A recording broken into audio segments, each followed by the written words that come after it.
এই যে মানুষ দুইটা বিয়ে সহ্য করতে পারে না কিন্তু 10টা পরকীয়া সহ্য করতে পারে।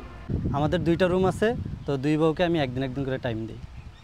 আমাদের রাসূলের 11টা বউ ছিল, তাহলে 11টা বউ 11 দিন পর পর পাইতো তার হাজবেন্ডরে।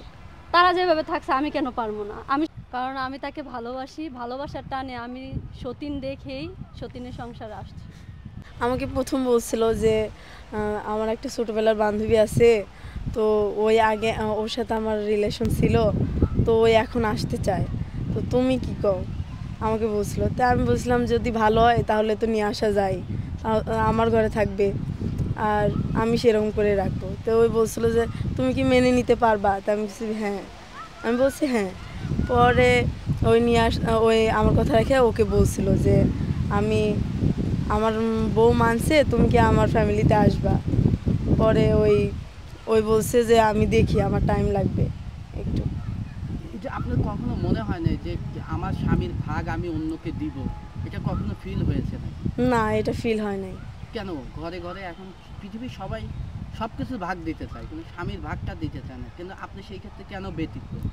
আমি ব্যতিক্রম, আমি সব মেয়েদের থেকে আলাদা একটা মেয়ে, বুঝছেন? মানে বলতে গেলে সরল সোজা আমি মানুষটা। আমি ওরকম হিংসা বিদ্যা কিছু বুঝিও না যে একটা মেয়ে আমার ঘরে আসলে পারে অশান্তি করবে না কি করবে, এগুলো নিয়ে আমি কোনো সময় ভাবিও নেই। এই ধারণাতেই আমি মনে করেন যে আমি ওকে আনছি।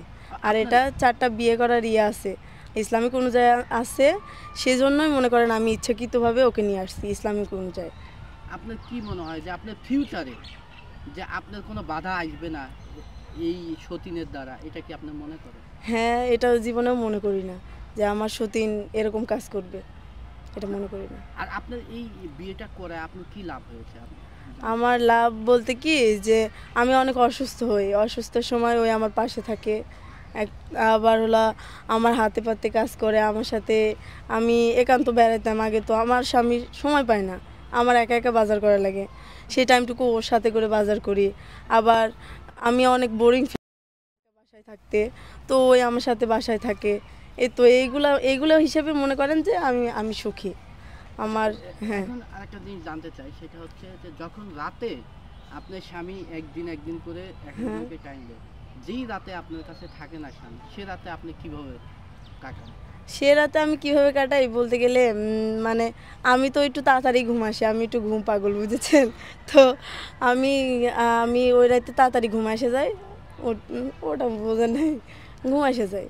আমরা সবাই জানি পৃথিবীর সব মানুষ সব কিছু সহ্য করতে পারে, নিজের স্বামীকে অন্যর কাছে বা অন্যর সঙ্গে থাকবে এটা কখনোই কেউ সহ্য করতে পারে। আমি মনে করি কি বুঝছেন, যে হলো আমার সাথে সারাটাক্ষণ ওই আমার সাথে কাজ করতেছে, আমার সাথে মিশতেছে, আমার সাথে চলতেছে, ফিরতেছে, খাইতেছে, সব সময় তো আমার সাথে। আর 6 ঘন্টা নাই হলো 12 ঘন্টায় ধরেন, সে একান্ত আমার স্বামী দিলে তো আমার কোনো যায় আসে না, কারণ আমার টাইমটুকু হয় যে আমি অসুখ বিসুখ থাকি, সেই কিন্তু আমাকে টেক কেয়ার করতেছে। এই টেক কেয়ারটা কিন্তু ঢাকা শহরে কেউ করবে না আমার জন্য, আমাকে করবে কেউ করবে না, তো ওই করতেছে। ওই যদি আমার জন্যই মনে করেন এতটুকু করে, আমি এটুকু আমার কাছে কিছুই না, এটুকু কিছুই পড়ে না আমার কাছে, আমি এটুকু করতে পারবো ওর জন্য। একটু আর একটা জিনিস জানতে চাইবো, সেটা হচ্ছে যে বর্তমানে অনেক ফ্যামিলিতে দেখা যায়, ঠিক আছে, যে এক বউ সামাল দিতেই খুব হিমশিম খেয়ে যায়, সেক্ষেত্রে আপনার জামাই 2টা বউ কিভাবে সামাল দেয়? ঝগড়াঝাঁটি এরকম কিছু হয় না? না, আমাদের ফ্যামিলির ভিতরে এসব কোনো কিছু হয় না। আমরা দুইজন একবারেই মিল, বোন বান্ধবী বেস্ট ফ্রেন্ড 3টেই। আমার ভিতর কোনো ক্যাসাল নাই। এই যে আসছে সংসারে আসছে এ পর্যন্ত কোনো ক্যাসাল নেই। কত বছর হয়েছে? এই 1 মাসের বেশি হয়েছে আমাদের ফ্যামিলির ভিতর ঢোকা। 1 মাসের মধ্যে কি তার গুণাগুণ পেয়েছেন আপনি সত্যি? কি গুণাগুণ বলতে কি আমার অনেক টেক কেয়ার করে, ওই আমার অনেক টেক কেয়ার করে। আবার মনে করেন যে আমার পাশে হাতে পাতে কাজ করে। আমি পুরা ডিটেলসে বলি, কারণ আমার সংসারের অর্ধেক কাজই ওই করে, অর্ধেক কাজই ওই করে, খালি আমি রান্নাটুকু করি, এই রান্নাটুকুই আমার কাজ। আর গোটাল মনে করেন যে কাজ আছে সত্যিই ওই করে আমার কাজগুলা। এইগুলো থেকে আমি মনে করেন যে আমার কাছে আমি হ্যাপি। আপনার কি কোনো সন্তান আছে? হ্যাঁ, আমার একটা সন্তান আছে। কিভাবে দেখে? সে মায়ের মতনই দেখে, সে আমার ছেলেকে অনেক আদর করে, সে অনেক টেক কেয়ার করে, সে গোসল করায়, সে খাওয়া দাওয়া দেয়, সে ঘোরায়, মানে তার উপরেই সব কিছু। আমাদের 3জনে ওই মেনটেন করে, আমি ওদের 3জনকে মেনটেন করি, এরকম করে সবাই একসাথে মিলেছিল চলি আমরা। ভাইয়ের কাছে কি মনে করে মনে হলো যে আপনি বউ থাকতে আবার বিয়ে করবেন?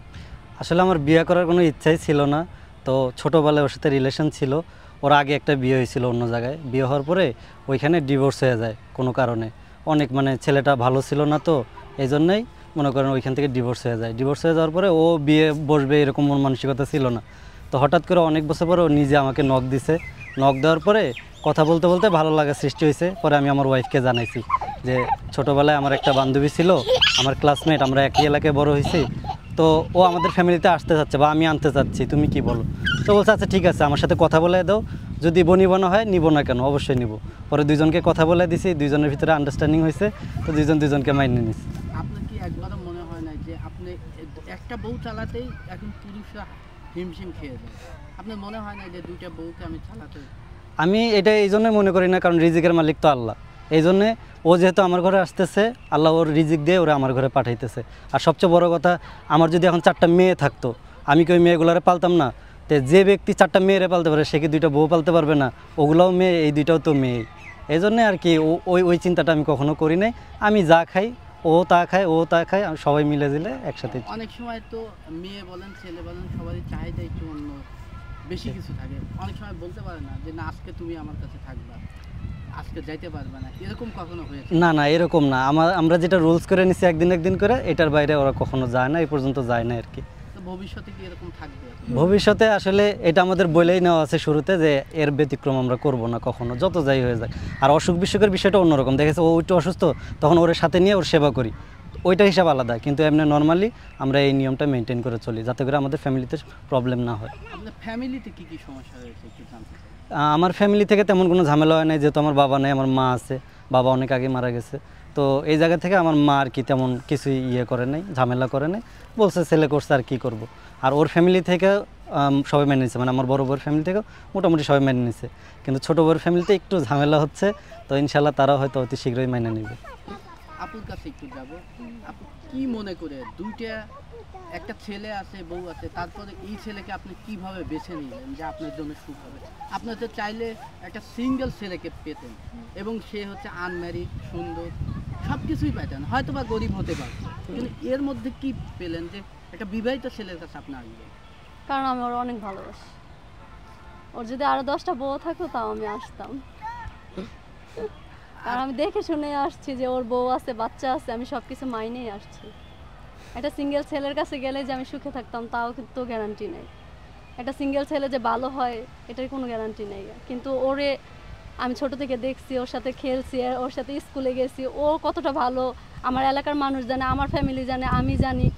সব কিছু মিলে আমার কাছে মনে হচ্ছে ওর চাইতে ভালো আর কারো আমি পাবো না আমার লাইফে। তো ওর কাছে আসছি, জানি না ইতিহাস কি না, তবে আমি অনেক ভালোবাসি, আমার ভালোবাসা টানিয়ে আমি আসছি। আপনার কি মনে হয় যে এই সংসার কোথায় গিয়ে ঠিকবে? আপনার কোথায় কি মনে হয়? কোথায় গিয়ে ঠেকবে জানি না, তবে আশা আছে মৃত্যু আগ পর্যন্ত ওর সাথেই থাকবো, যত যাই হোক। যে কখনো যদি আপনার এই সতীন বলে আমার ছেলে আছে আমি আবেগে পড়ে তোকে নিয়েছিলাম, আমার হচ্ছে হাজবেন্ড বলেছিল, ওই মুহূর্তে আপনি কি করবেন? ওর পায়ে ধরে আমি থাকবো। আপনাকে যদি না রাখতে চায় তখন আপনি কি করবেন? যত যাই হোক আমি তো থাকবোই, ওটা আমার সতীনের পায়ে ধরে হোক, হাতে ধরে হোক, যেমনি হোক।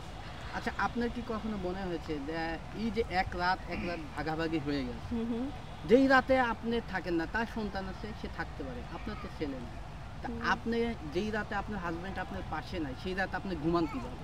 ওই রাতে আমি সবসময় একটু হাদিস টাদিস শুনি যে আমাদের রাসূলের 11টা বউ ছিল, তাহলে 11টা বউ 11 দিন পর পর পাইতো তার হাজবেন্ডরে। তারা যেভাবে থাকছে আমি কেন পারবো না? আমি সবসময় এটাই ভাবি যে তারা যদি 11 দিন অপেক্ষা করতে পারে, তাহলে আমি এক রাত কি লিগে অপেক্ষা করতে পারবো না?